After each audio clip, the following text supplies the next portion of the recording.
may mga taong sasagarin ka, at kapag napuno ka at pinatulan mo, ikaw pa yung nagiging masama. Ito real talk para sa'yo. Kalmado. Kapag ramdam mong ayaw nila sa'yo, umiwas ka agad. Ano man ang kanilang dahilan, huwag mo nang alamin pa.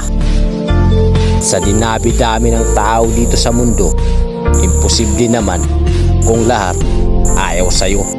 Doon ka sa mga taong tanggap at importante ka sa kabila ng iyong katayuan at mga kahinaan mo sa buhay.